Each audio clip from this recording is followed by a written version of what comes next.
Dobrý, můžeme začít? Takže dobré odpoledne, dámy a pánové, vážené kolegyně, vážení kolegové, vážení hosté. Vítám vás na 7. zasedání zastupitelstva obce Šileřovice. Upozorňuji všechny přítomné, že z dnešního jednání je pořizován videozáznam. Přítomná je nadpoloviční většina zastupitelů, zastupitelstvo obce tudíž usnášení schopné. Z dnešního jednání jsou omluveni paní Ludmila Maloňová, David Robenek, Roman Šula a nově paní Pavla Tomasová. Program dnešního jednání obsahuje celkem 13 bodů. Má někdo z přítomných uvedenému programu nějaké připomínky? Pokud tomu tak není, tak zastupitelstvo obce schvaluje program jednání předložený starostou obce a rozhodlo, že o každém bodu programu se bude hlasovat samostatně a veřejně. Kdo je pro? 11. Kdo je proti? Zdržel se někdo? Program byl schválen. Děkuji. Zapisovatelkou dnešního jednání určuji paní Lenku Šomody. Sčítáním hlasů pověřuji paní Lenku Pecháčkovou. Do funkce ověřovatele zápisu tohoto jednání navrhuji paní magistru Marcelu Niedermayerovou a pana doktora Pavla Smolku. Má někdo z přítomných jiný návrh? Pokud ne, pak přečtu usnesení a zeptám se nejdřív nominovaných, zdali souhlasí, pak přečtu usnesení. Takže souhlasí, děkuju. Zastupitelstvo obce schvaluje ověřovatele zápisu paní Marcelu Niedermayerovou a pana Pavla Smolku. Kdo je pro? 9. Kdo je proti? Zdrželi se? 2. Usnesení bylo přijato, děkuji. Dalším bodem je potvrzení platnosti zápisu ze 6. zasedání zastupitelstva obce konaného dne 21. června roku 2023. Ověřovateli zápisu ze 6. zasedání byli pan doktor Bartusek a paní Karla Smolková. Táží se, zdali bylo všechno v pořádku. Já děkuju. Pokud nejsou k tomuto bodu nějaké připomínky, tak přečtu návrh na usnesení. Zastupitelstvo obce bere na vědomí platnost zápisu ze 6. zasedání zastupitelstva obce konaného dne 21. června roku 2023. Kdo je pro? 11. Kdo je proti? Kdo se zdržel? Usnesení bylo přijato. Děkuji.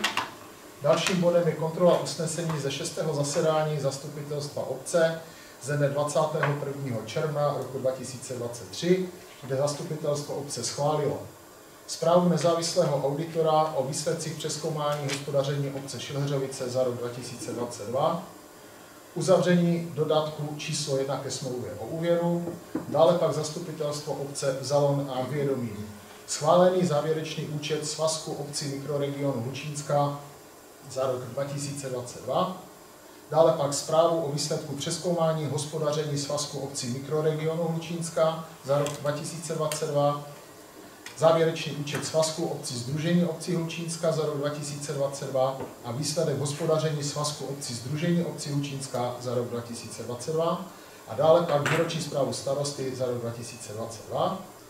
Dále pak zastupitelstvo obce projednalo závěrečný účet obce Šileřovice za rok 2022. Pokud nejsou připomínky k tomuto bodu, pak přečtu návrh na usnesení, který zní: Zastupitelstvo obce schvaluje zprávu starosty obce o kontrole usnesení zastupitelstva obce číslo 6, konaného dne 21. 6. roku 2023. Kdo je pro toto usnesení?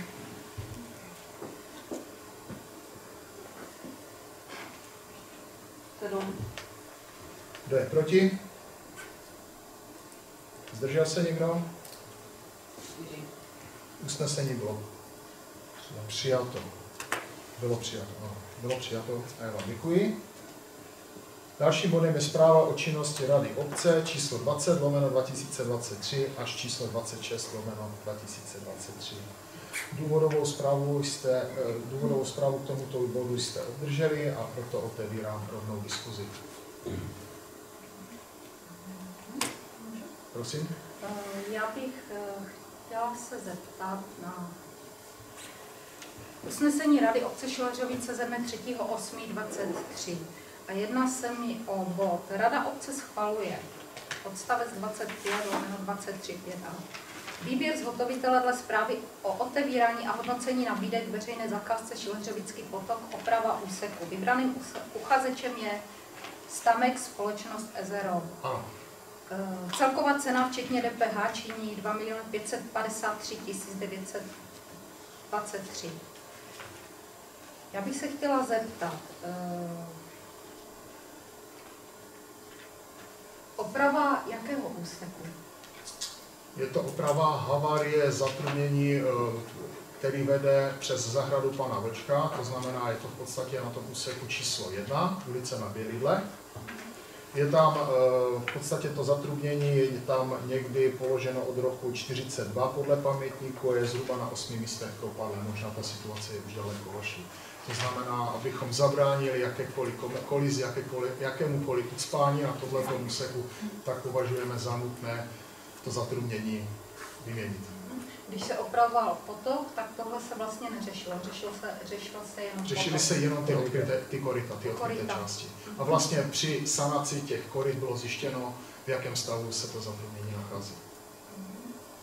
Takže jste vybrali společnost, která tohle bude řešit. Kdy to proběhne? Vypsali jsme termín převzetí stanoviště, tuším, na přelomu září října. To znamená, někdy počátkem měsíce října by mělo dojít k předání staveniště. A teď bych se chtěla zeptat ještě na usnesení Rady ze dne 14.8.23, kdy Rada obce schvaluje uzavření dodatku číslo 6 ke smlouvě o dílo ze dne 29.4. pro akci rekonstrukce obecního úřadu v Šileřovicích mezi MŽP, stavitelství, se sídlem a tak dále. A zároveň pověřuje starostu obce podpisem tohoto dodatku. O co se jedná v tom dodatku? To je dodatek číslo 6? Dodatek číslo 6. Dodatek číslo 6, tímto dodatkem se vlastně uzavírá investiční akce rekonstrukce obecního úřadu, kdy se vyčíslí veškeré více práce, méně práce a v podstatě tento dodatek byl minusový, to znamená převažovali méně práce zhruba za asi 1 000 000 korun. Protože k té smlouvě, kdy jste měli vyčíslenou částku za rekonstrukci, tak byl vlastně ještě dodatek jako více práce a to je ono. Ano. Že bylo vlastně, nebylo tolik, kolik bylo vyčísleno. Přesně tak. Tam zrovna tímto dodatkem číslo 6 se v podstatě vyčistil ten rozpočet, který byl určený pro stavbu. A máte už nějakou částku nebo ne, to ještě právě nemáme ještě konečnou tu, až bude osobou vlastně takovou. Zeptám se, jestli jsou ještě nějaké dotazy od kolegů zastupitelů.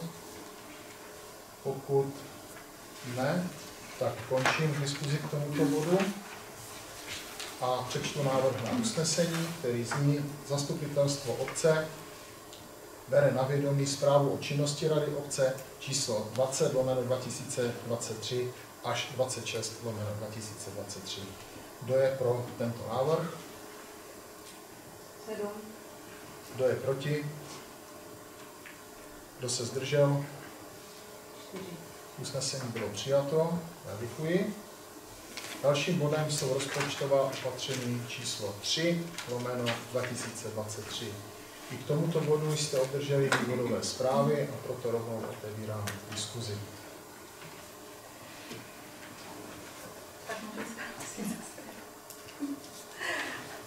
Já se hlásím z toho důvodu, protože mě zajímá, co se vlastně tady děje v obci, protože Rada obce rozhoduje o těchto věcech a my se tohle dozvídáme až z těch důvodových zpráv. Jo? Proto já to tady otevírám, aby občané věděli, o co se jedná, co se děje. No, v podstatě, já to řeknu takhle, kompetence rady jsou do jisté míry omezeny. Jo? To znamená, my řešíme běžné provozní záležitosti. Samozřejmě o těch nákladnějších projektech a akcích a počinech se dovídáte tady, protože toto musí být posvěceno samozřejmě zastupitelstvem.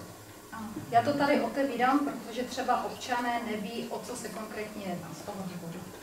A mě to taky samozřejmě zajímá. Takže k bodu 7 rozpočtové opatření číslo 3/23. Jedná se o část výdajovou. Je tady pod číslem 3319 ostatní nákupy jinde nezařazené dotace, výroba propagačního filmu v rámci projektu Po stopách rodu Eichendorffu. Je tady částka návrh změn a stav po úpravě 200 000. Co si mám pod tím představit?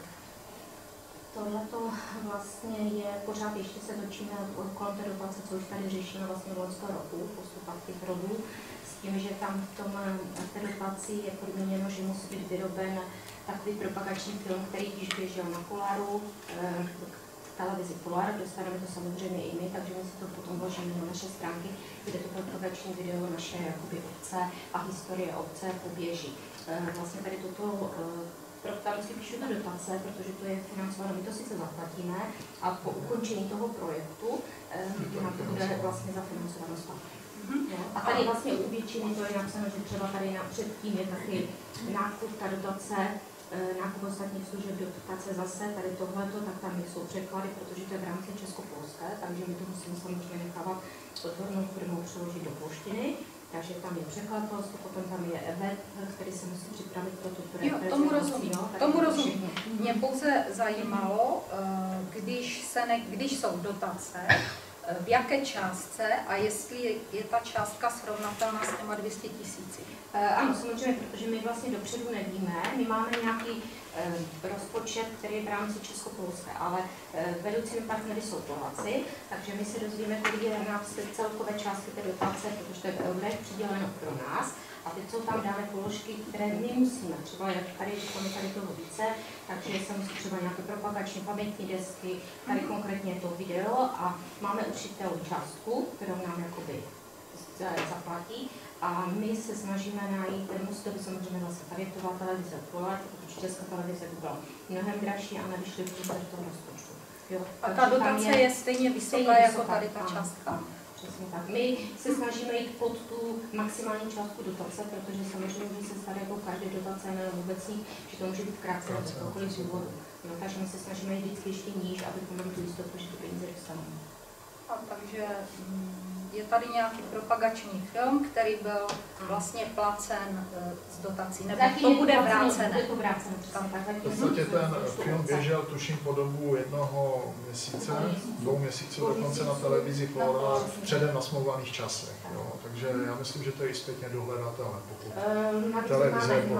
Ale my samozřejmě vlastníme originál. I originál a navíc máme záznam, kdy musíme doložit, že to v těch časech bylo s tím linkem, který tam běžel, že to v rámci té dotace, to tam všechno musí být splněno a to se bude následně posílat. Takže to je propagace pro naši vesnici?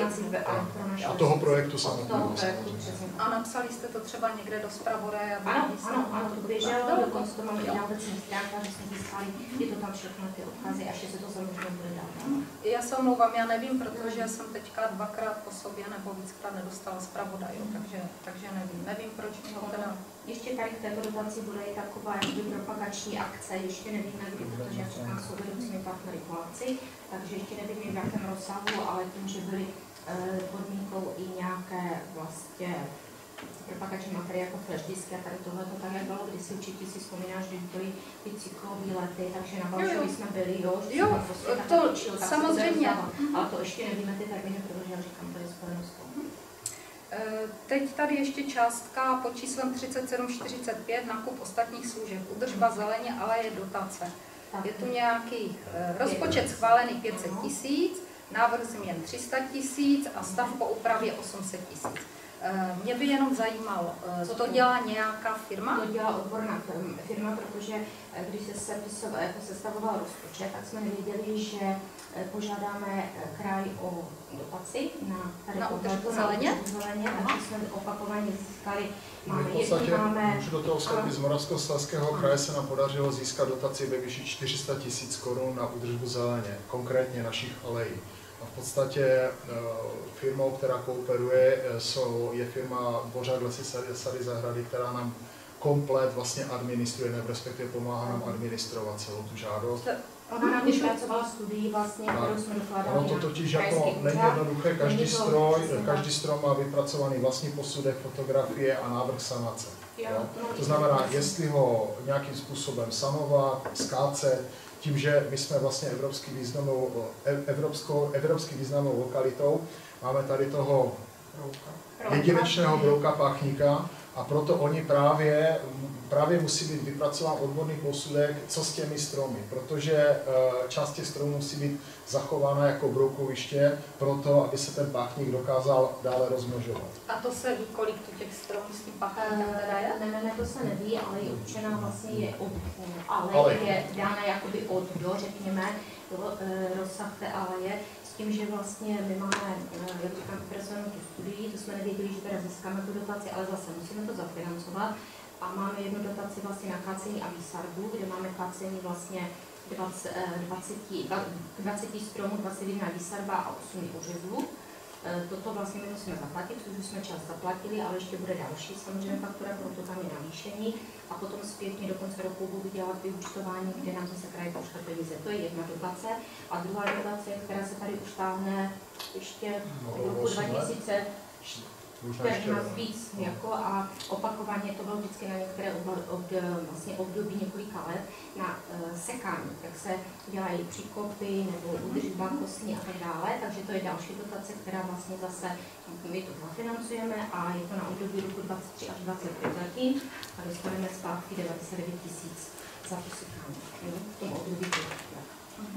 Takže jenom, aby občané věděli, naši vesnici udržuje firma, která má akreditaci na tady tohle na nějaké stromy, které se musí dělat firmou, která má prostě odborné ořezy a tak dále. Třeba, že bychom se sebrali, nakoupili stromečky a zasadili to. To určitě ne, stejně jako třeba postřik chodníků, taky musí dát certifikovaná firma, jsme se rozhodli. Pak, když toto bude někdo konat na vlastní pěst, tak se vystavuje sankcím ze strany hygieny. No a dále vlastně naši vesnici ještě udržuje vlastně tady místní zaměstnanci obecního úřadu a ti se starají o všechno možné. Jo? Takže se jedná jenom o ty odborné věci firmou dvoře. Ono v podstatě, kdyby byl učiněn neodborný zásah, tak je to kontraproduktivní a byly tady i případy, že ta rostlina nebo ten strom dokonce tím neodborným zásahem byl poškozen a uvědomil. Samozřejmě vázaný, protože to vlastně ta extra voda dělám, takže prostě nemůžeme sami, když tady někde i spadne strom, tak ho odklidit, protože to zase se vystavili sankci. Teď tu mám ještě pod číslem 6171 programové vybavení Galileo Domena Šlehřovice. To jsou nové webové stránky. To jsou ano. Možná Pavel vysvětlil Android ve spojitosti s tou informovaností občanů. S informovaností. Já jenom bych chtěla říct, ta celková částka 120 000, to je vlastně částka za pořízení těch webových stránek. Pořízení webových stránek, aplikace, které na to navazují. Všechno. Transfer, celý ten balík a udržení. A jen bych, když jsem se bavila s paní Niedermayerovou, tak jsme se bavili ohledně těch stránek, jak starší občané budou si vědět rady, aby se něco dozvěděli. Já bych možná prosil, nechme toto do diskuze, máme to připraveno, Pavel má nějaké připomínky k tomu. Věnujeme se teď těm rozpočtovým úpravám, prosím pěkně. Ode mě vše. Dobrá, já děkuju. Ještě někdo? Dotaz? Já bych měl dotaz. Obecně ty návrhy změn, které jsou v těch položkách, vychází z čeho? Že je znám nějaký současný stav, situace, nebo že přišly nějaké nové peníze, něco se doplnilo, nebo že se převádí mezi kapitolama. Přesně tak. To znamená, ví se, jak je čerpáno v jednotlivých položkách. Podle skutečného čerpání. Tak a ty převody mezi těma kapitolama, to podléhá nějakému schválení, nebo je to tak libovolně rada? Rada musí být a toto vlastně nelze dělat, že si řekněme, přijde fakturka, co teď za to sekání, převedeme to třeba na hasiče nebo na obecní úřad. Tam prostě dáno i tu rozpočtovou skladbu, co na co vlastně může být.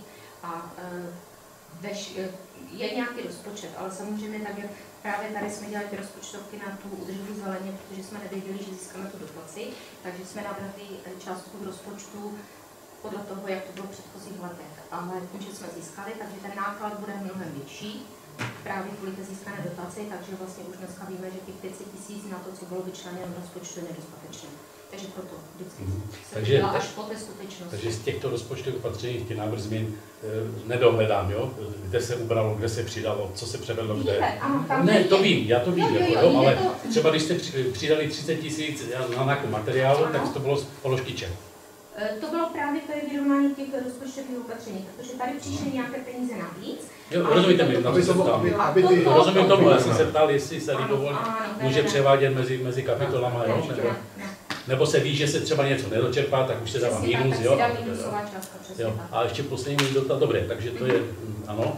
A ještě úplně, než půjdeme na konec, tak je tam... Nespecifikovaná rezerva. Tak, to je číslo 0, takže jak mám tomu rozumět? Ne, tam byla chyba v tom nultém 0, že tam se nedal ten součet, to jsem si všimla až posledně, co se vám to bylo rozešláno. Takže vlastně tady ta nespecifikovaná rezerva na začátku roku byla 0. Ale tím, že jsme měli jakoby příjmy nějaké, pořád vyšší než ty výdaje tady, tak abychom to neúčelně rozdělili do nějakých výdajových položek, tak je tato nespecifikovaná rezerva, takže toto je vlastně v tom návrhu rozpočtu částka, že když bychom neměli v té příjmové části třeba rozpočtovou úpravu v takové výši a výdajová by byla vyšší, tak můžeme z té nespecifikované rezervy v podstatě se použije na ty kapitoly, prostě, kde to potřebujeme. Že to jsou takové jakoby, řekněme, na papíře přečete vyložená rezerva, když bychom někde potřebovali, já nevím. Spadne někdy střecha, je třeba ji udělat, tak můžeme... Zase v kompetenci rady takové rezervy si vytvářet, jo? Ale je to jenom, ne, to je, že musí, protože někde musí být vyrovnaný ten rozpočet. Takže tam nemůže být, třeba příjmový bude víc a tajně bude ve výdajové nebo naopak. Tam to musí být vždycky vyrovnaný. Jako tady, pokud dochází k rozpočtovým úpravám, tak s návrhem přijde paní ekonomka s tím, že přednese radě, jak a jakým způsobem a rada poté rozhodne, zdali ano či ne. Ale vesměs paní ekonomka má vše připravené kvalitně, takže... To znamená, vychází z nějakým materiálem, co se smí, jo, a co se může převádět do které kapitoly, jo? Takže toto v podstatě, tady ty návrhy změn potom navazují samozřejmě do účetnictví, které se každý měsíc odesílají vlastně na ministerstvo, kde vlastně oni to kontrolují. Takže v případě, že bychom tam měli něco špatně zařazeno nebo neoprávněně, to samozřejmě způsobně, protože to je špatně.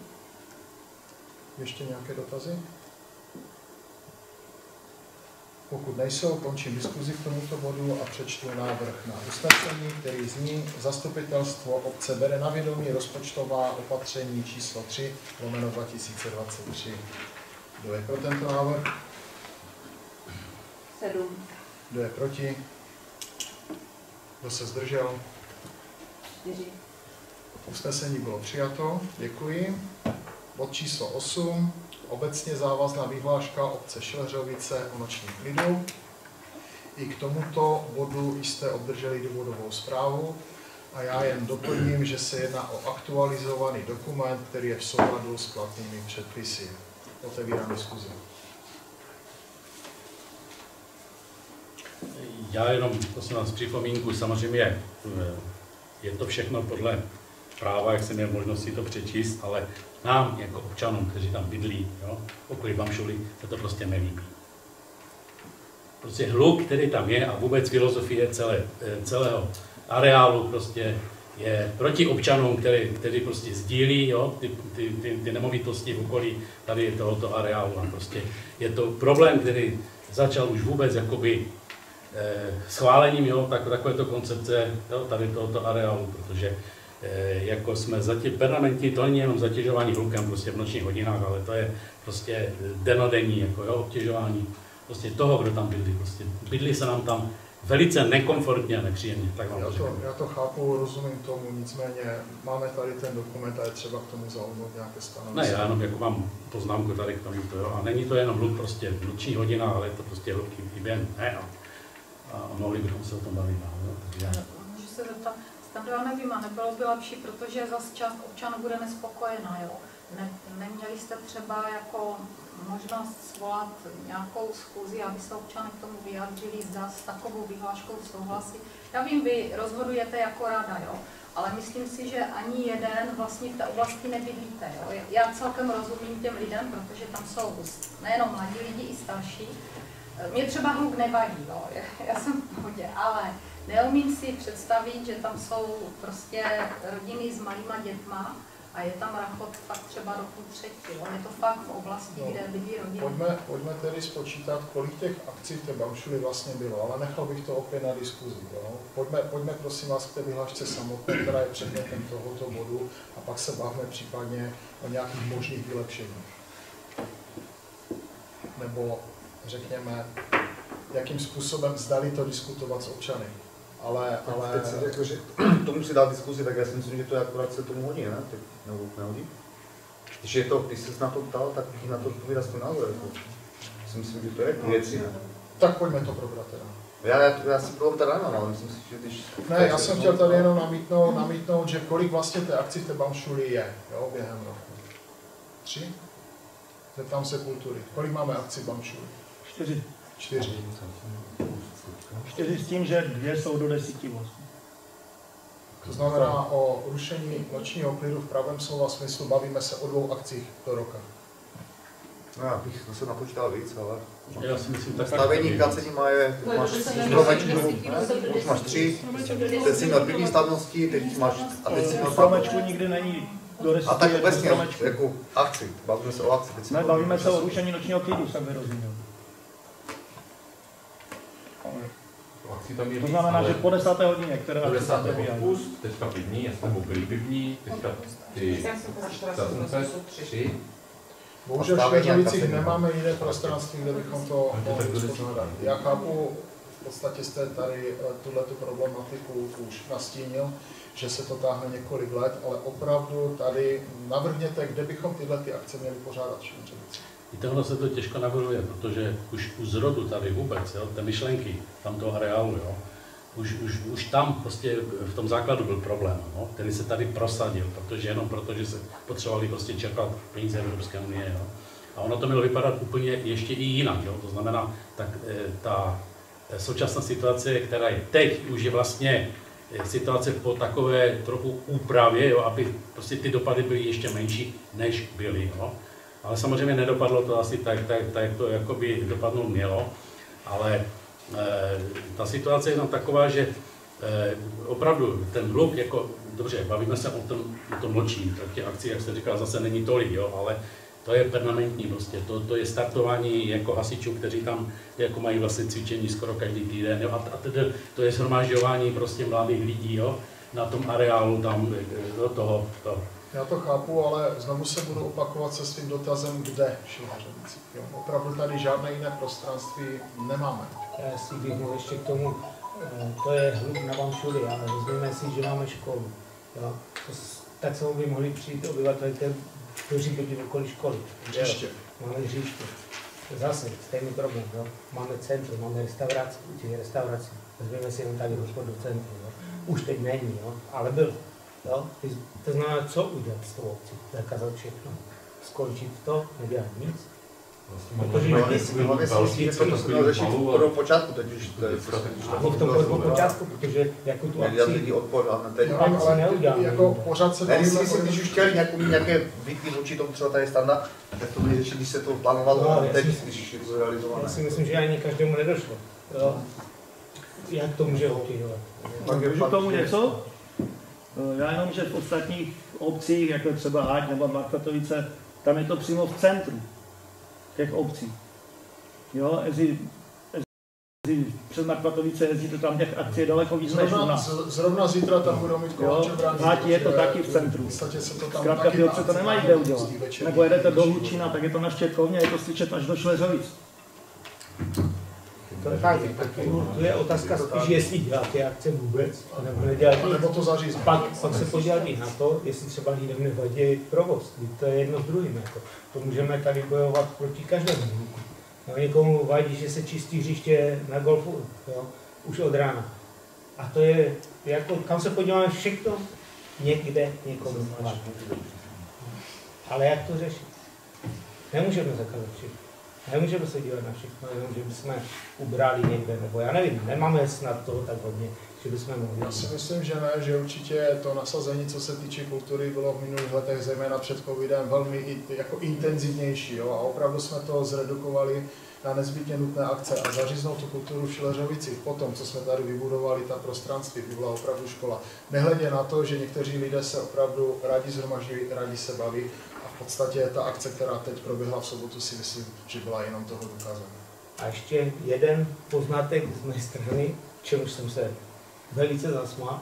Zimní období v Janských Lázních se nesmí začít odhazovat sníh dřív jak v 7 hodin. Jo? Nedovedu si představit, tady v obci, kdyby jsme to udělali. Jo, protože i to byl hluk, který ty obyvatele rušili. A lázeňské navštěvníky. Takže ať se podíváme, kam chceme, tak ty problémy jsou. Jako nikdy asi nenajdeme ideální stav a shodu u všech, to určitě se nepodaří. Jo. Ale za mě myslím si, že těch akcí opravdu není tolik a mohli by být ti lidé, kteří chápu, že to obtěžuje, ale 3 akce, respektive 4 do roka, není opravdu. Volají lidi, policajty na kombajny. Tak to je noci. Ten problém je čím dál větší. Takže za mě si myslím, že ten areál své využití najde. Jak říkám, těch akcí tam opravdu není tolik, tak aby to mělo permanentně obtěžovat ty přilehlé bydlící občany. No a možná prosím i o trochu tolerance, protože přeci jen se v těch Šileřovicích aspoň trošku chceme bavit. Není to žádný rockový, nebo hard rockový, nebo já nevím, black metalový koncert, který by opravdu obtěžoval, jo? To, co se tam, nebo nějaká techno. Já myslím, že i ta účast, která byla, jak potvrzuje, že těch lidí o to zabavu má zájem spousta. A že ten program byl sestaven vkusně, jo? To znamená, že kdyby ten program nestal za nic, tak v podstatě ti lidé tou poptávkou po té akci v podstatě řeknou sami, to znamená, neúčastní se toho. No. Je to zvažení.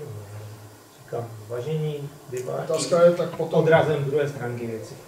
Kdo přijde s tím návrhem zrušit kulturní akce v Šileřovicích? No já bych spíš možná jako hledat to řešení do budoucnosti. Kde? Jak? Kde? No vůbec tady je nejak, ale kde? Proto já jsem chtěla zjistit, jaké pozemky má obec ještě k dispozici. Nemá. Žádné. A pokud tak jsou v obci?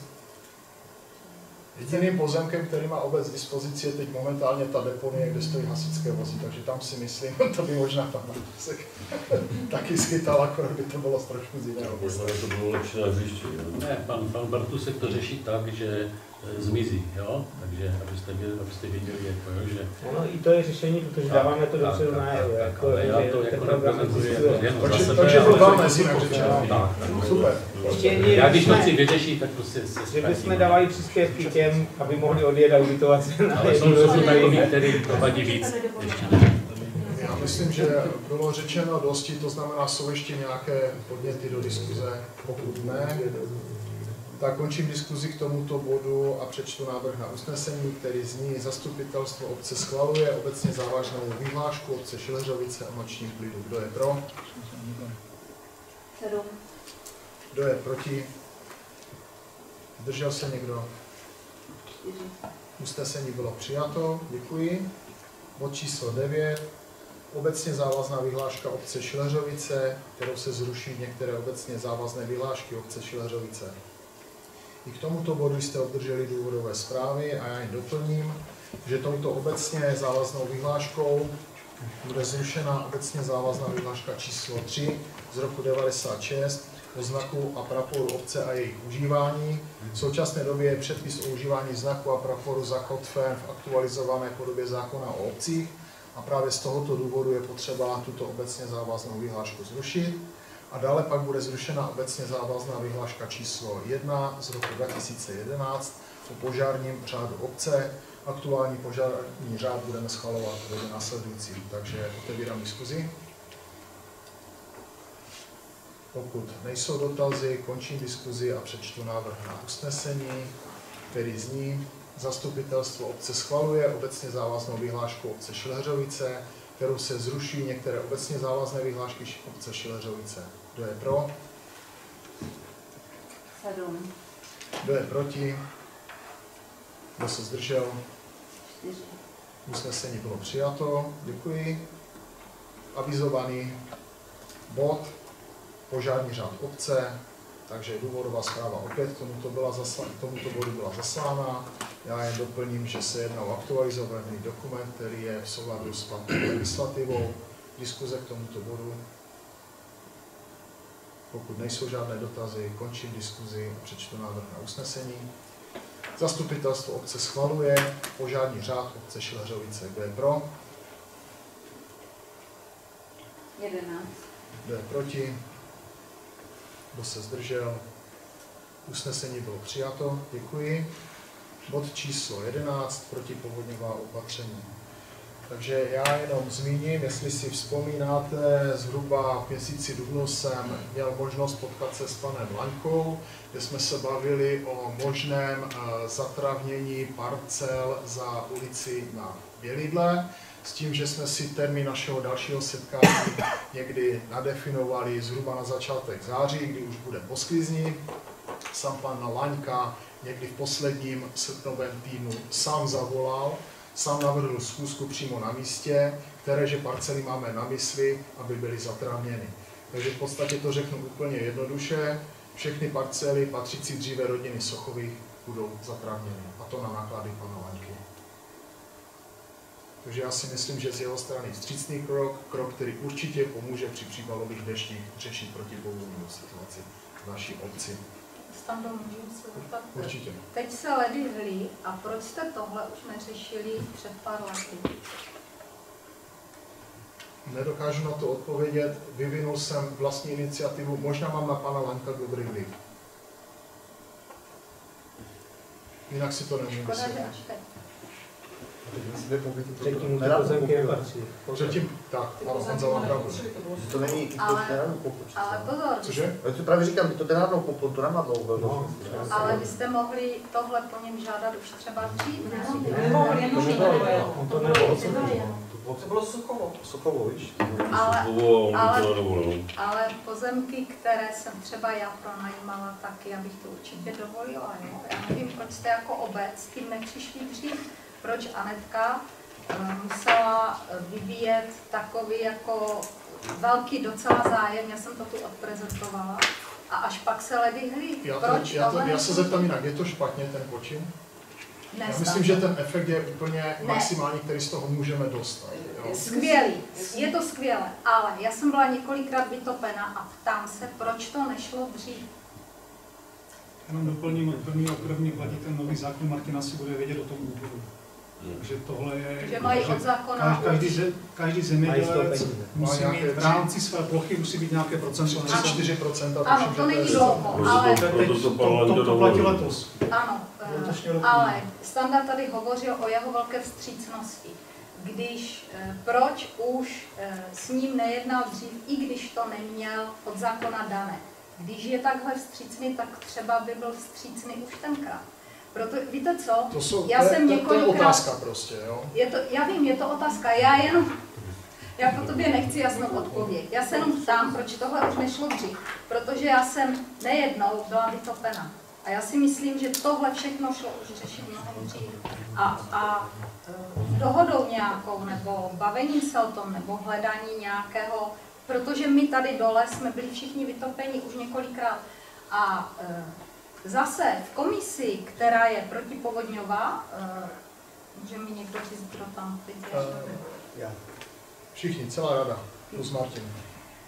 A kdo bydlí teda v té povodňové oblasti z vás? Složení je dáno zákonem. Složení je dáno zákonem, ale kdyby v té komisi byl někdo z nás, kdo je vytopený, tak si myslím, že se to už řeší dřív, jo?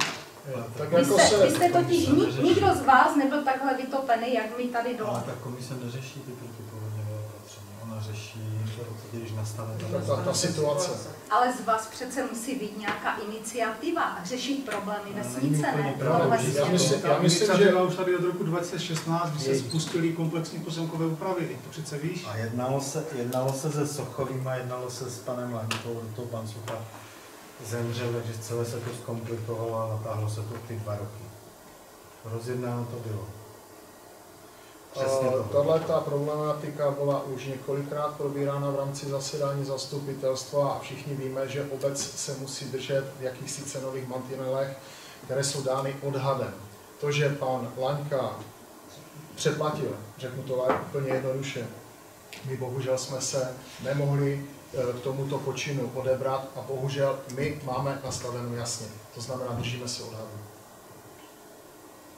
Ale stejně jako se vyvíjí každý vztah, tak se vyvíjí i vztah mezi obcí Šeledřovice a panem Laňkou. Takže Stando, ale k tomu ti něco řeknu. Nevím, na které schůzi to bylo. Měli jsme tady pana doktora, právníka, který zastupuje obec. A když jsme se o tomhle tématu bavili, tak on sám řekl, že lze vyčlenit nějaké částky, které by hradily takovou situaci. Musí být odůvodněn, a to řádně, veřejný zájem. To znamená, pak, když není a bude to někdo rozporovat a dá to k řešení soudu, tak všichni, kdo za to zvedli ruku, za to ponesou poté odpovědnost. Kdo by chtěl rozporovat to, aby se vyčlenila nějaká částka na to, aby se hledalo řešení, to bylo, abychom nebyli držme se toho, co je. Máme tam trávu teď momentálně. Prosím pěkně. Jsem maximálně spokojená, že jste se domluvili. Super, já jsem taky. Já myslím, že my všichni tady. Takže pokud jsou ještě nějaké dotazy, prosím vás k tomuto bodu. Já bych ještě k tomu řekl, když tady u nás zmiňuje tady to účelové vydání těch prostředků, to je sice pravda, co říkáš ty, ale když já vezmu potaz, když jste dali třeba úplně nesmyslně 2 miliony na opravu nějakých tenisových kurtů, to jak odvodníš, že jste investovali do nějaké opravy, která využití, jak má využití momentálně ty kurty, to je to stejné, jako, jo? Taky 2 miliony jste vlastně použili na něco, čemu nebylo třeba v podstatě, dle mého názoru. Protože si myslím, že ty kurty víme sami, že to je jeden velký problém. A my jste i přesto do toho dali 2 miliony na rekonstrukci. To jsou u mě vyhozené peníze třeba, jo. Radši bych to investoval do nějakých nemohli bychom použít, chápeš to? Nemohli. Jak jen dávám příklad, že prostě na jednu stranu tvrdíš, že prostě bys to neodvodnil, jako jo. Ale myslím, že spíš odvodníš tady to, když účelově dáš peníze na třeba na přeplacení pozemku. Před kým? Ne, my nemůžeme. My ze zákona prostě nemůžeme přeplácet ty pozemky. Zákona, dobře, co se týče tenisových kurtů, jednalo se o opravu inventáře, nebo ne inventáře, ale majetku obce, to znamená, máme ho nechat schátrat? Tak víš, že jsme tady dávali návrh, aby se to pronajmulo, vy jste s tím nesouhlasili. Potřeba osobně dát do pronájmu. No to mi ještě slouží horní budově školy, tak jak má dolní svoje nové hřiště, tak mám momentálně i horní, teda to mám, nevím, 200 metrů. Tak hřiště, škola má hřiště, to používá. Tam máme hřiště, ne? Tam jenom takové asfaltové, to se dobře, tak co tam děti dělají teda na tu tenisovou kurtu? Tak mají tam tělocviky, chodí tam hotelová škola, tam má tělocviky. Hotelové, tam chodíte přímo na ty kurty, jo, tenisové. Tak je teď pěkně, než bude zima, tak chodíme tam. Nevím, ale přímo kompletně na ty kurty, jo, tenisové. A i celý areál vám šuli.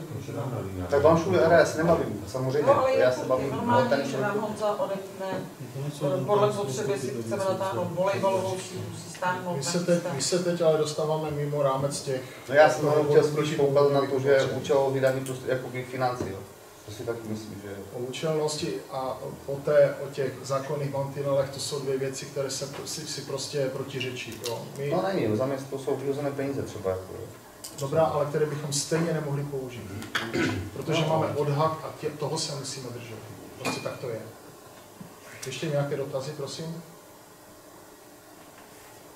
Pokud ne, tak končím diskuzi k tomuto bodu a přečtu návrh na usnesení, které zní: Zastupitelstvo obce bere na vědomí informace proti povodňovým opatřením v obci.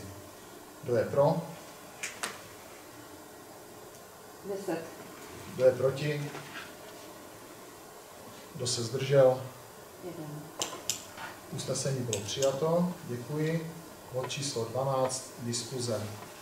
Já bych se chtěl vrátit, teda dovolím si vzít jako první slovo v rámci tohoto bodu. Chtěl bych se vrátit, myslím si, že velmi vydařenému sobotnímu odpolední. Chtěl bych poděkovat všem zástupcům ulic, které se zúčastnili, protože bez jejich píle, nasazení, odhodlání a chuti udělat něco pro ostatní by to odpoledne nemohlo proběhnout tak, jak proběhlo. Takže za to ještě velké díky. Stejně tak bych chtěl poděkovat veřejnosti, která přišla podpořit ty jednotlivé zástupce, protože opravdu za mě odpoledne velmi povedené, plno lidí a zatím jsem neslyšel negativní ohlas, krom teda toho hluku. Za další, máme tady Krušovice. Otevřeli jsme v podstatě nově zrekonstruovanou budovu obecního úřadu. Probíhají přípravy na stěhování s tím, že po novém roce ta budova bude k dispozici. Takže víceméně jenom domácí úkol ode mě přemýšlet o tom, co by se případně s těmi Krušovicemi dalo udělat. A za třetí, to, co jsme tady probrali, nevím teď v kterém bodu, já bych chtěl požádat Pavla, aby nám řekl pár slov té aplikaci Galileo a po případě o těch přípravách na nějaké v uvozovkách školení veřejnosti, jak s tou aplikací prakticky zacházet. Tak nové stránky najeli v podstatě v červenci, začátkem července, kde se ještě dolaďovaly přenosy dat z těch starých, aby se nic nestratilo. Nejsou to jenom stránky, ale je to samozřejmě aplikace. My jsme tomu nechali volný průběh po ty letní měsíce, aby se to odzkoušelo, aby se vyladily mouchy. A teď na podzim vlastně plánujeme jednak v zpravodaji objasnění té aplikace a ve spolupráci s klubem seniorů určitě tady nějakou roadshow, aby jsme těm důchodcům a těm starším vysvětlili, jaké jsou možnosti, co kde najdou a podobně. Firma, která to dodává v celém okolí v podstatě, je specializovaná zejména na tu veřejnou správu, dělá si průběžně monitoringy. Zatím podle toho měření to vypadá, že nám tam stoupá ten podíl těch seniorů a vůbec rovnoměrně, že tam přicházejí ti občané na ty stránky a orientují se tam. Jak říkám, bude k tomu představení, kde co najdou, tady zřejmě v sále nebo na obecně, uvidíme ještě, jak to spojíme. Bude k tomu i taková asistence, jak si tam nainstalovat do těch telefonů tu apku, aby měli okamžitě tu informaci, která z těch šilhřenic přijde k dispozici. Ta apka je univerzální, to znamená, že pokud někdo chce sledovat Šileřovice a zároveň Hať a ještě Markvatovice, může si všechny ty 3 obce nastavit a všechny ty notifikace se tam objevují. Samozřejmě to, co přijde do notifikací, řeší ti, kteří to tam zadávají, což je Lenka primárně, takže ona potom rozhodne, jako, že toto je informace, která půjde na tu notifikaci a propíše se tam. Součástí toho je samozřejmě, a byl i v minulosti, ale byl hůř dohledatelný záznam vlastně rozhlasu, to znamená, kdo nestihne nebo neslyší rozhlas, tak je tam ten odkaz výsledku. Tak jestli jsou ještě v tuto chvíli nějaké dotazy k tomu. Já si ještě dovolím ani ne tak podnět, jako spíš pozvánku. Ono jsme to tady probírali před vlastně zahájením dnešního zasedání, kdy v neděli 17. bude sloužena mše za představitele obce, takže všichni jste srdečně zváni samozřejmě. Tak a teď už předávám slovo ostatním kolegům, zda mají nějaké připomínky či podněty do diskuze. Já bych ještě se vrátila k těm stránkám. Pavla, možná je třeba zdůraznit, kdy, já jsem to nepostřela. Termín jsme ještě nestanovili, teď počítáme v říjnu. A je to taky napsáno ve zpravodaji, že občané mají možnost... Bude to zveřejněno. Bude to hlášené, bude to ve zpravodaji, uvažujeme o tom, že nebudeme to možná spát do zpravodaji, protože ve zpravodaji bude takový kratičký návod, jak s tím pracovat. A že spíš potom uděláme pozvánku mimo zpravodaj, které rozneseme jednotlivě, přes té záplavě informací ta pozvánka, kterou s tím klubem důchodců uděláme, tak budeme mít asi lepší dopad, když bude samostatně. A to bude jenom s klubem důchodců? My chceme přizvat, tam bude vstup pro kohokoliv a chceme přizvat prostě ten klub důchodců, který je poměrně agilní, aby mohli prostě na tom participovat. Oni mají spoustu dotazů, typicky paní Heda, a teď je zodpovíme. Tak někdo další ze zastupitelů? Pokud ne, tak já ještě chtěl jsem zeptat, vlastně obecný úřad jako takový, spíš mě zajímá ta Asičana, jestli už to je jako finální verze, tam nebude nic děláno. Minimálně o výbavu, to je hasičárny, tam teda bylo nějaké policie, takové věci. Určitě ano, ale to si chlapi musí učit sami. Jo? To znamená, my teď v podstatě děláme rekonstrukci šatní skříněk, na základě kterých byly dovybaveny ty šatny dalšími 4. A v podstatě Lukáš má ty instrukce, to znamená, ať ta zbrojnice je vybavená v podstatě vybavením, které je standardní pro nějaké fungování jednotky sboru dobrovolných hasičů. A to ocelání teda? To tam nebude? Ocelání to? No, myslím ocelání v Tatry. To tam je? Tak musí to centrální, jo? To centrální s tím, že se tam potom dodělá ten zbytek, ale to až podle toho konkrétního modelu, protože nemá smysl dělat něco a pak budeme přemísťovat to zařízení, v podstatě ten lapač. Takže tak bude, to je zajímavé. Ano, s tím se počítá. S tím se počítá, tak. Ještě doplním standu, jenom Martine, ještě řešíme s Lukášem, jestli není možnost nějakého získat nějaké dotace na to do vybavení, přesně jak říkáš, víš, ale zatím... Tam tímto případem nejsou stoly, tam nejsou, víš... No přesně, že bychom zkusili, jo, že... To už je mimo ten projekt. To už je mimo ten co se týče projektu, je ta hasičárna v takovém vlastně finálním stavu už, jo? A jestli tam včera vlastně zkoušeli to Tatrově, to naší stávající, tak samozřejmě se tu veřejně projedeme, jestli to víte. Ale to my víme, ale to je dáno konstrukci toho baráku. Já vím, já to říkám, že tam to osvětlení večerní jsem viděl, že není dodělané, ale se bude vlastně aktivovat. To funguje. To bude svítit na stnívač. Takže to se samo bude, jo? Samo bude to, já nevím. Takže to nemá souvislost s vráty třeba, když otevřu vráta, že se to rozsvítí, ne? Ne. To bude svítit do večera, do 21 nebo do 22, jak si to nastaví. Protože tam vlizají se stěny kabely, tak jsem nebyl si jistý, si to... Tam se ještě některé koncové prvky budou doinstalovávat, jo? Takže... To není jenom spuštěné. V průběhu toho stěhování si myslím, že to doinstalujeme tak, ať je v podstatě ta stavba. A ještě mě zajímala jedna věc, že jsem tam byl překvapený, to bylo asi projektu, proč ta zadní část vlastně, proč ten asfalt je takové krátký. No tam neměl být vůbec. No logicky, když tam chceš se otočit, tak jenom si to zkoušet, tato někdy najíždět dovnitř, tam se nemá šanci na celé to prostranství je vytvořený nějaký projekt. To znamená i na to prostranství před obecním úřadem a v podstatě my jsme nechtěli nějak zasahovat do té koncepce celkové. Jo. To znamená, jakmile budou k dispozici finanční prostředky, tak to budeme řešit komplexně jako celek. To znamená, jak ten prostor před, tak ten prostor za obecním úřadem. Určitě, aby se tam aspoň provizorně dát třeba... Uvažovali jsme o tom... Zkusíme tam je totiž to bahno. Ne, my jsme si toho vědomi, určitě ano. Tam se nemá šanci otočit, jakoby... S tím se počítá tak, ať... Hlavně podešit. Se zboří chalupa, budeš mít místa. Co? Ne, tam nejde o to, tam jde o to vjezd do toho, víš? Počkej, o tom bych měl něco vědět. Já jsem to hlavně Martinovi zadat, že to nejdřív musíš žárky vystěhovat, Martin. A knihovnu, ne? Prosím ještě někdo z kolegů zastupitelů, než dám prostor veřejnosti.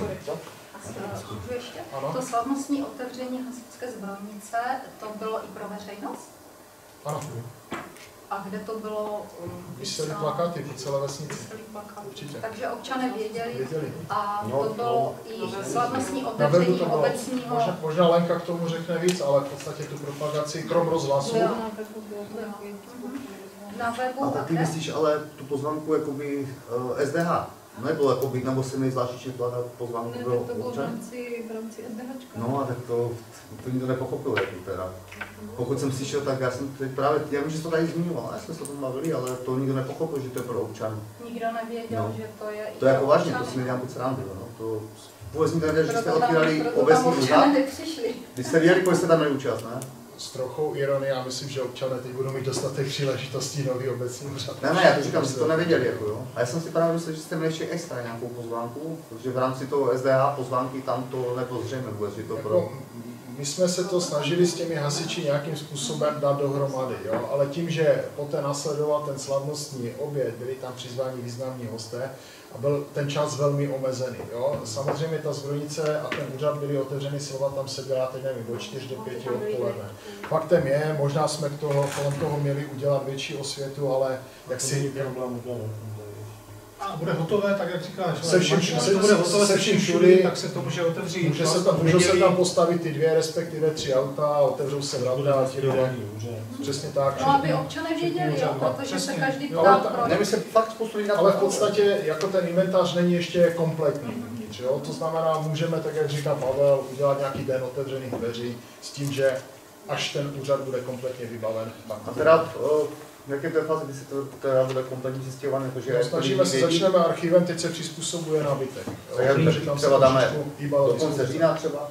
To určitě. Chceme v průběhu září, už v podstatě teď začínáme, myslím si, že do konce října je to realizováno.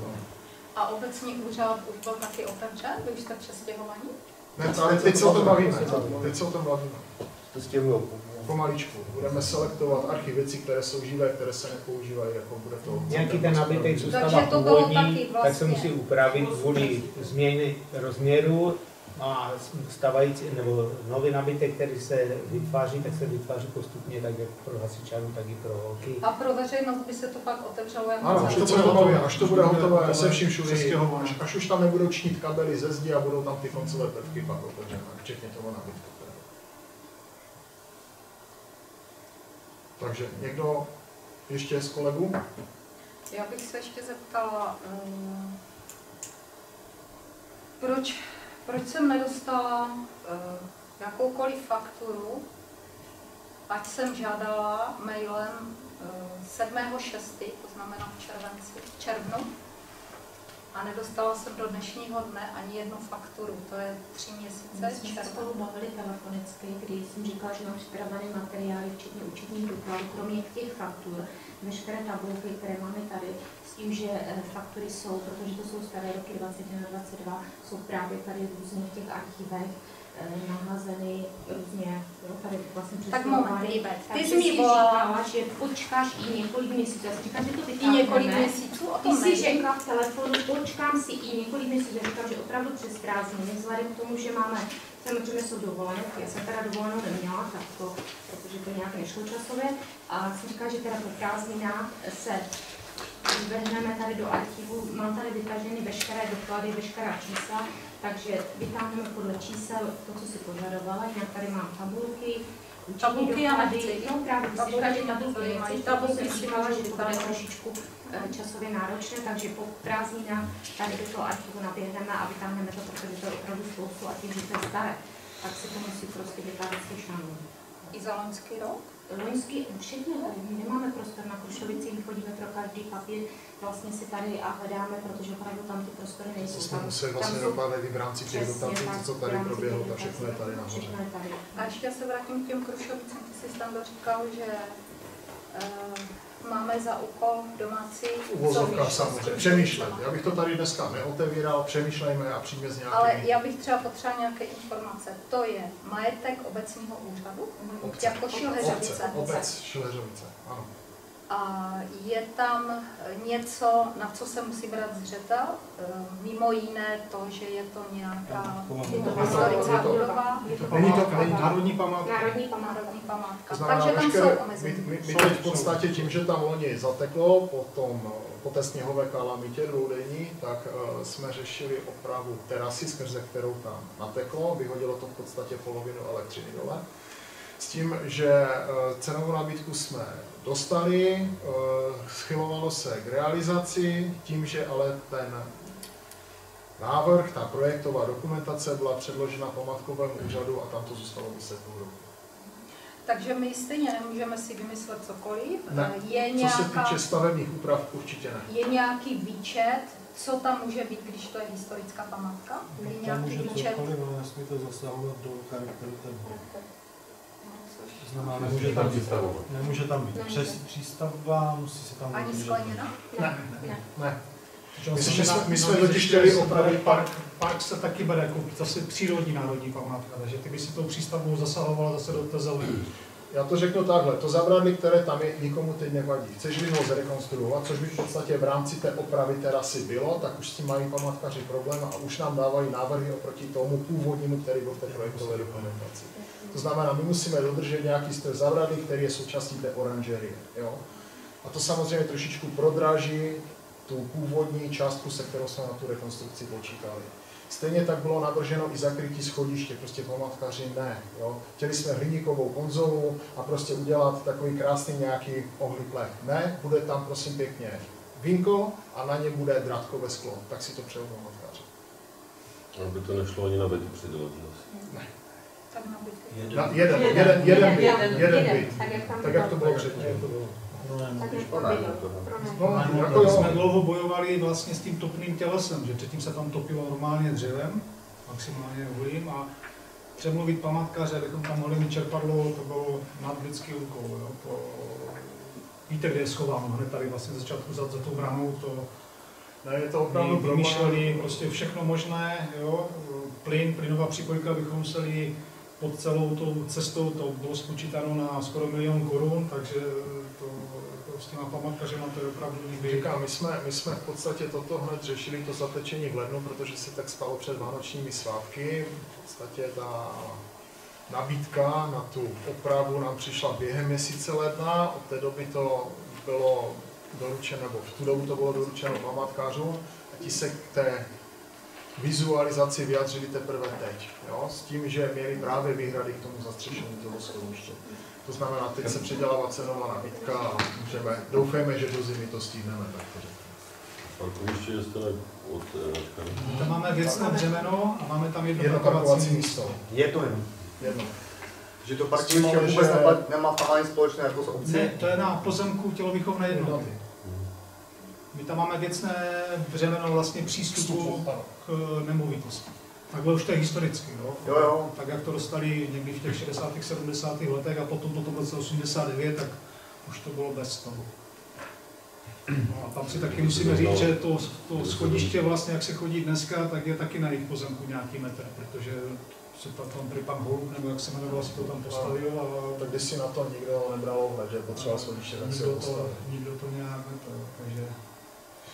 Ale obec to musí udržovat do té doby, než se rozhodne, co s tím dál. Tak je to náš majetek, to znamená, my se musíme k tomu... A máte nějakou představu o finanční částky, jaká je?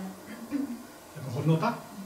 Nájem? My jsme to řešili... Nájem nebo prodej? Ne nájem. Prodej? Hodnota domu. Není znalecký, ale jak jsme to jednou řešili před nějakými 10 lety, tak to bylo někde v rozmezí 8 až 10 milionů. Ale přesně tak, já vůbec nemám, to bychom museli znalce, jo. Ne, já se ptám jenom tak, vím, jestli by to byl přínos pro obec, anebo to bude zátěž. Já jenom upozorňuji na to, že to je jediný objekt, který je v majetku obce v Šelheřovickém parku. Tak jak všichni milně, kdo tady přijíždí zdaleka a říká, vy máte ale krásný zámek, tak říkáme, ten zámek není náš. Stejně tak není naše Neptunova kašna, stejně tak není naše zámecká zeď. Vůbec ani kousek? Ne. A ještě se zeptám, tam, kde stojí Krušovice, hlavní cesta hned naproti, tam je pozemek, kde stal dřív dům. A teď tam stojí hasičské auto. Ano. Pozemek větší. No, to je jediný obecný pozemek. To jsem říkal, že právě bychom tam přestěhovali ty akce konané v Bamšu. Jsme to říkali tady. Ale je to stavební parcela. Tohle máme jakoby v záloze stavební parcelu, kdyby, nevím, teď si vymyslím, za 20 let někdo potřeboval postavit, nevím, domov důchodců, přeženu. To jsem chtěla navrhnout. Co třeba tak domov důchodců? Na to nejsou dotace? Sami to neutáhneme. Ono už tady v rámci právě těch sdružení obcí Hlučínska probíhala komunikace a ideální stav je vytvořit nějaký subjekt, který sdružuje více obcí, protože je to obrovská zátěž pro obec samotnou. My kdybychom provozovali domov pro seniory velikosti, která je obdobná jako v Ludgeřovicích, to znamená kapacita nějakých 30 míst, tak by nás to stálo minimálně 3 miliony ročně ten provoz. To se navíc ještě člověk musí dostat do toho krajského plánu. Komunitního plánu a ten kraj to potom částečně financuje, ale každá obec komu dává plus minus 3-4 miliony. Ještě ročně. Ještě ročně navíc, vlastně rozpočtu. Nemá domov důchodců Antošovice? Mají, ale to je Slezská Ostrava. To patří pod Ostravu. Můžeme zjistit u pana starosty, kolik je to stojí. Problém. Tak na to se ještě nějaké dotace nedostávají, to jsou schopky, ne? Jo, ale víš co, já to řeknu hloupě, není problém to postavit, je problém to provozovat. To je to samé, jak si koupíš drahé auto, ty si ho koupíš, ale už necháš na ty banány. No přesně, ale nedá se to třeba vyřešit tak, že by se tam platila, já nevím, vyšší částka a nebyl by ten provoz Ne, pro tam obec. to je regulované. To, co říkal Martin, právě když získáš dotaci, tak oni ti dají regulované nájemné. Zase jsou. Protože když dají ti něco a pak si ti hlídají, To bychom tak to je museli vlastně jedno ta postavit řešení. za vlastní a v podstatě to můžeš komerčně dát vlastní- provozovat. A jo. já Ale s- nevím, jestli to jde pod hlavičkou obce, jestli bychom museli vytvořit nějakou cenu. No, nebylo by to lepší jako postavit to jako obec a pak vlastně prodat byt po bytě, anebo brát za to nájem, aby obec z toho taky něco měla. Já bych to teď nechal v záloze, jo, protože platíme 2 úvěry, splatíme je a potom přemýšlíme o investicích do takového baráku a tam si myslím, že se bavíme o nějakých 50, možná více. Tak to je výhledově, Stando, ale je Ale jo, třeba se o pořád těch ano. věcech zase bavit, jo? Protože si myslím, že tu chybí domov důchodců a určitě dětské hřiště. Nevím, kolik z vás dost Dětské hřiště. tady má malé děti nebo děti nadstileté a oni se zhlukují teď kde? V rozmezi od těch Banšuli. 12 do 17, 18 let v Banšuli. No a oni by tak rádi skejtové hřiště. Záleží, nebo třeba něco. Sinci teď staví bunkr. Naše studie už No jo, ale To by jednoducho chodili i na vodní hřiště, nám tady domluvili. Já myslím, že ta éra toho skateu už je pryč, jo. Tak je prostě bez toho. Oni měli, No, oni byli domluveni s ředitelem základky a chodili na hřiště. Oni tam měli svoje překážky, měli to tam naložené Překážky už tam bokem. leží. Jo. Dokonce je tam i Skate není aktuální, teď se staví bunkry v lese. To bude ještě na slivat. to bylo za naši. No, zase se k tomu Vracíme se k tomu. Chodí tam kuři. Ti starší. 13 Mladší se to naučí, jo. Já jsem se zapomněl ještě rád, já jsem chtěl zeptat, jak je fázi, to vypadá, jestli si jednal s tím starostou Paškem ohledně Bude se těch to kamer, tam anebo... projednávat, tak jak jsem ti říkal, ten zájem je strašně velký, takže Nejenom od nás. Nejenom od nás. Chtělo by to celé URPčko, to znamená všech 15 obcí.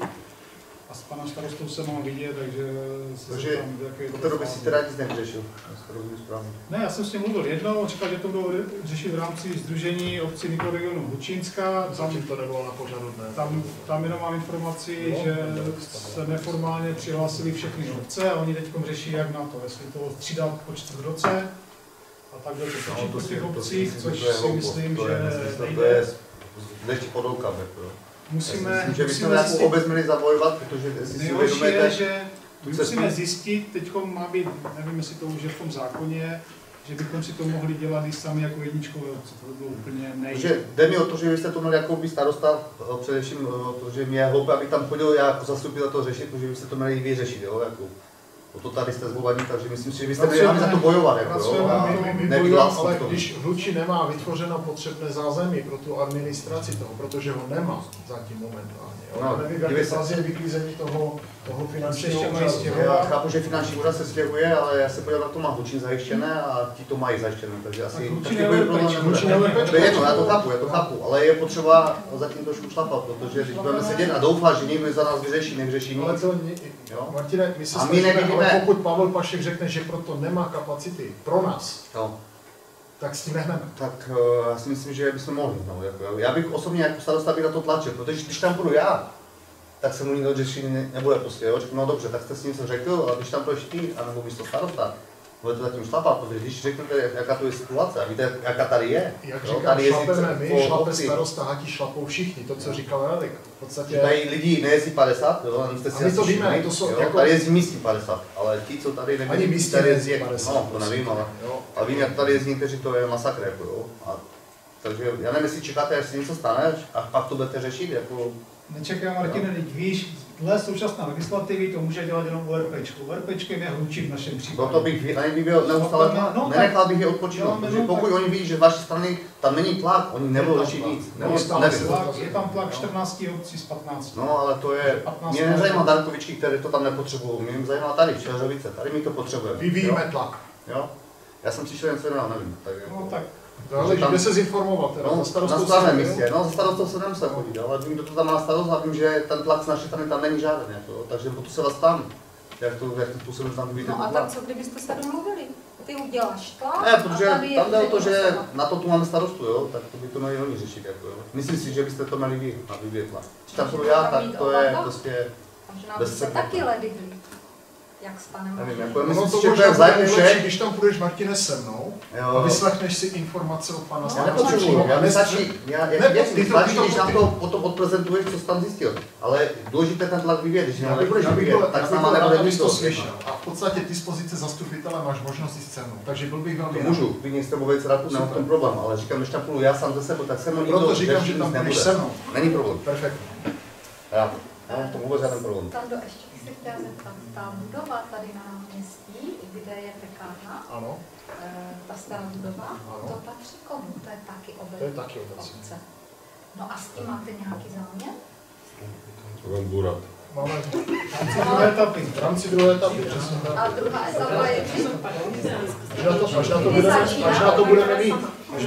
Vypsané podle dotační tituly. Etapa je jako výměna oken. Já bych vám dal takové vodítko dobré, dobovou radu, co se týče demolice, teď to myslím samozřejmě vážně. Vy jste oslovili v rámci, máme záchranný útvar, a oni si to dají dělat jako kondičník. Dělali jsme to pro spoustu starostů, takže já jsem se z toho zúčastnil, takže vy se to dělalo bezplatně a dá se toto pořešit.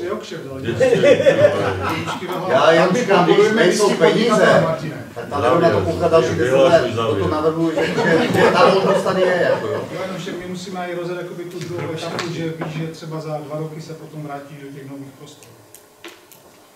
Ta druhá etapa teda začne kdy? No až budou vypsané vhodné dotační tituly. Teď končí období minimálně na obzoru peníze. Takže někdy v příštím, snad v příštím roce se vypíšou nové dotační tituly už pro to období 21+, a měly by tam být i veřejné budovy postavené v tom polopasu.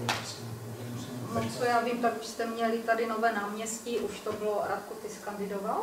Tak už jste to měli, byl plakát a kandidovali jste. Byla topka. Byla topka. V kterém roce? 90?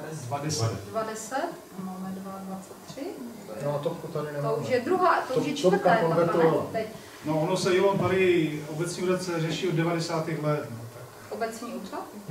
Je tady studie z roku 97 nebo 8 v rámci nějakého programu rozvoje venkova a první náčrty jsou z roku 97. Ještě za paní Jánošové, takový šanon obrovský, Takový to je, šanon, který řešil celé centrum obce, včetně jednoty a školy. No, to všechno přijde, já vím, že musíte se držet nějakých zákonů a předpisů, ale mně to přijde strašně jako dlouho, jo, všechno. Ono to není tak jednoduché, protože ono, když do toho chceš, jako, je to krásné, když se řekne, že se postaví něco nového, ale v tom případě, když zainvestuješ do toho, teď ti stojí plno jiných věcí. A jo, a které ti pálí potom zase z druhé strany. Jestli to je chodník, jestli to je potok, jestli to je okap na obecním domě, jo, takže není to tak jednoduché, proto se čeká na ty dotace, jestli se vypíšou, jestli to prostě bude a je to potom úleva, když dostaneš dotaci třeba 60% a 40% platí jenom obec. My jsme třeba přemýšleli nad tím, že dobře, když ta dotace nebude, že protože to opravdu je v havarijním stavu, že by se to strhlo a udělala by se tam kontejnerová výstavba. Už jsme se jenom dívali na to, kolik takový ten kontejner stojí. Jo? A taky to není levná záležitost. Tak jak se tady staví domy. Z těch kontejnerů. Jo, jsme takhle měli třídy ve škole a taky to bylo A vy máte s tím nějaký záměr, nebo rada se bavila o tom, co s tou budovou, nebo nějaký záměr? Je tam tam je vlastně demoliční výměr a zároveň stavební povolení na tu druhou etapu. Ale musíme počkat, až budou vhodné tituly a pak to budeme tady rozhodovat v rámci zastupitelstva. Takže nemáte představu, co tam bude, nebo... No, veškeré služby, které jsou dneska tady v tom domě, tak se přemístí do toho nového. Včetně knihovny. Tak na to jsem se chtěl zeptat. Takže se nad tím čekat vlastně nadále, až se to prostě zbourá. Čili teď ta momentální knihovna bude tam, kde je. No, protože momentálně nemáme prostory na ten archiv. Není kam dát. Archiv a knihovna je největší vlastně záběr. Jo, protože archiv, tam jsou dva, tam musí být zvlášť jakoby obecní a zvlášť musí být účetnictví. No říkám, přemýšlejme, já jsem taky už říkal, dobře, že... a než to mi to teda, teď už se pamatám, protože tam jde o to, sami víte, jak ty jsou schody, jakoby docela pro ty starší lidi a mají podle mě schodový, že teď vlastně se nebyla Rita odpad, tam udělat provizorní tu knihovnu přestěhovat tam po tu dobu, než, protože vy tady tak dlouho. Ten prostor té knihovny je poměrně velký a já jsem se o tom bavil asi 2-3 týdny s paní Janošovou a ona sama říkala, že má obavu, kam se ta knihovna vejde. Krušovice určitě ne. To je daleko, to je... Ale mi jde o to, že hasičů prostě popřemýšlet. Ale že dole není moc prostoru, potom jsou tam příkré schody. Já jsem mám neutuší, no. Ne, já jsem si myslel, že se dalo, víš, do toho chodku, jak se hasiči stěhují, že ten prostor bude volný, takže se... Musíme změřit, Martina, ale já myslím, že ta podlahová plocha je menší. A mi jde o to, tam jsou ty schody, že? Jo, ne, jsou. Jenom aby se to tam vešlo. Když jsi v té knihovně, tak tam máš jednu velkou místnost. Dvě a půl knih a těch knih je fakt strašně moc. Ne, opravdu jsme se dlouho bavili s paní Janošovou a taky jsme přemýšleli prostě kam s tou knihou. Jeden návrh byl, jsme se tak bavili, jako to, že v podstatě, kdyby bylo vyřešen přístup, tak vlastně, když se jde podél tady toho, této budovy a jde se dozadu, tak tam je jedna velká místnost a potom je ještě jedna. Jo? Tady podél budovy, tam by si bylo napsáno. Budou řešit ty revize na tom katastru. Jo, že prostě tady projdeš a je to po rovince, nejdeš nikde po schodech. Jo? Projdeš zezadu a tam je velká místnost a potom tam je ještě po úpravě tady této budovy, je tam ještě jedna místnost. Že by teoreticky mohla být knihovna. Teď je tam ten archiv. Teď je tam ten archiv. Jenomže tam je problém, že tam nemáme pořádnou přístupovou cestu. Že musíš přes hospodu, přes zahradu a to není tvoje. Jak tady je nějaký info tady té hospodě? Nebo to určitě neprodej náhodou? Tady to visí někde, ale já nevím. Nevím, jestli pan Špalek, ale... Hledal nájemce. Ne, uvažoval i o prodej, ne? Mám pocit, ne? Byla tam nějaká úvaha, ale co je skutečnost? To víceméně na pana Špalka, že to je vlastně soukromý. Takže teď si myslím, že novou přemýšlet o koupí, jo? Samozřejmě v takové situaci taky jsme, ale zároveň by to nebyl špatný pro vůbec tady toto, si myslím. Řekněme, že jsme o tom přemýšleli. Za určitých podmínek. Takže tady je parkoviště ideální. No, máš centrum obce vlastně. A centrum obecně, tak. Může využít. To nájemný pokoj, že? Jakož dál se to s tím přemýšlet, no. Ne, jak říkám, ta úvaha tady padla samozřejmě, ale pan Špalek měl neuměrné finanční nároky, řekněme. Zvažovali jsme možnosti, co by se dalo. Nějaké možnosti jsou, zatím bych to tady nechtěl veřejně otevírat. Až bude, řekněme, jasno, tak bych s tou informací vešel na veřejnost, ale zatím bych to nechtěl prezentovat. No. Dobré. Pokud nepřistoupit na regulaci hluku tam u mě na osadě, tak vám garantuju, že vám pan Špalek dá ceny ještě vyšší. Ale to není Walter. Já vím, to je jedno. No, to je pravda, to nevím. No. Uvidíme, jako samozřejmě, my jsme s panem Špalkem hovořili, uvidíme, je to předmětem nějakých dalších případných jednání. Je to reakce na opravu, že? Je to špatně, tam jsou, nebudu to tady. Do 10, chtěl 35, myslím. On za to, jo? No, dalších 10 tam nevíš. Tak on teď není... To půjde jenom na to samé, že to tam je tak blbě udělané všechno. Každopádně jsou i nějaké dotační možnosti, ale ty jsou podmíněny provozování něčeho. Ale jako říkám, informace shromažďujeme, ale je to zase jenom peněz. Dobrá, přátelé, zeptám se ještě kolegu zastupitelů, zdali je nějaký dotaz z vaší strany. Pokud ne, zeptám se veřejnosti.